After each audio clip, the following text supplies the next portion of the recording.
All right, let's dive right in. Today, we are cracking open a story that is absolutely built to keep you on the edge of your seat. The psychological thriller, The Housemaid.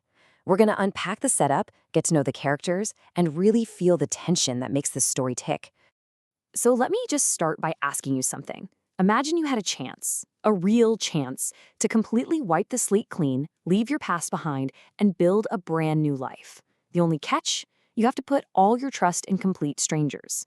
How far would you be willing to go? Just keep that question in your head because that is the exact spot our protagonist finds herself in. And hey, just so we're all on the same page, our goal here is to explore the chilling setup of this thriller. But I promise you, no spoilers. We are not going to ruin any of the big secrets. This is all about setting the stage, understanding the pieces on the chessboard before the real game begins. So, let's meet the first player. You know how it is with thrillers, right? There's always that calm before the storm.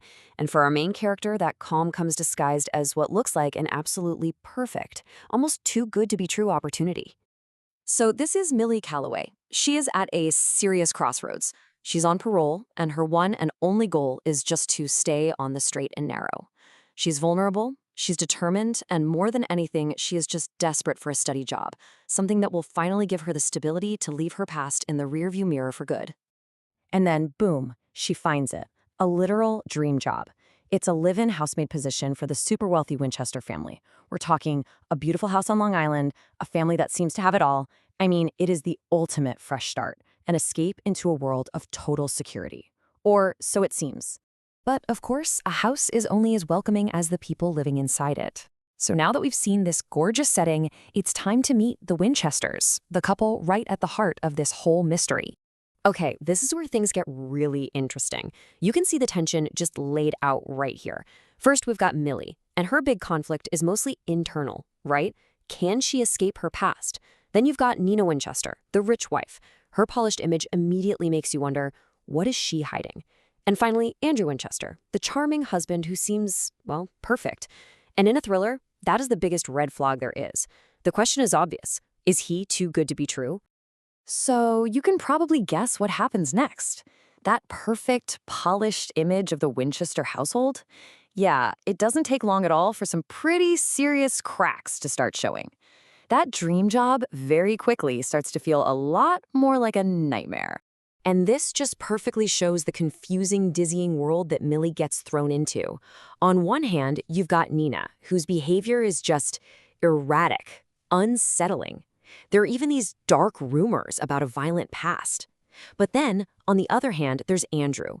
He's the total opposite. He's charming, he's protective, and he seems to be drawing Millie into this really close, confidential relationship. I mean, who is she supposed to trust? And just look at how fast things fall apart. The journey from perfect job to a place where nothing is as it seems happens in just a few weeks. By week 2, the weird stuff starts happening. By week 4, the tension isn't just simmering anymore, it is boiling over. This kind of rapid spiral into chaos is just classic thriller territory. And this really gets us to the heart of it all. This story isn't just about strange things happening in a big house. No, it's about psychology. It's about a dangerous, high-stakes game where the most valuable thing and the most dangerous weapon is trust. Wow, that one line really says it all, doesn't it? In the Winchester's world, putting your trust in the wrong person isn't just a simple mistake. It could be a fatal one. Every smile, every kind word, every whispered secret, it all has to be questioned. And what we're seeing here are the core ingredients of a classic psychological thriller. I mean, it's all here. You've got calculated manipulation in that push and pull between Nina's strange behavior and Andrew's charm. The air is just thick with the threat of betrayal from every single angle. Millie isn't just doing a job, she's in a desperate fight for survival, for her sanity, for her future. The entire story is built on that duality of appearance versus reality, and Millie is trapped smack in the middle of these high-stakes power games the Winchesters are playing. She's the new piece on the board, and she doesn't even know the rules. So after laying all of this out, this incredibly precarious setup, it only feels right to circle back to that question from the beginning. Now that you've seen the players and you've seen the playing field, let's really put you in Millie's shoes for a second. Because that's really what this house has become for her, right? A perfect prison. It looks like a safe haven from the outside, but it is filled with danger on the inside. So what's the move? When every door could be a trap and every person could be a threat, do you stand your ground and fight to figure out the truth? Or do you just cut your losses and run for your life? There is no easy answer to that, and that's exactly what makes this story so impossible to put down.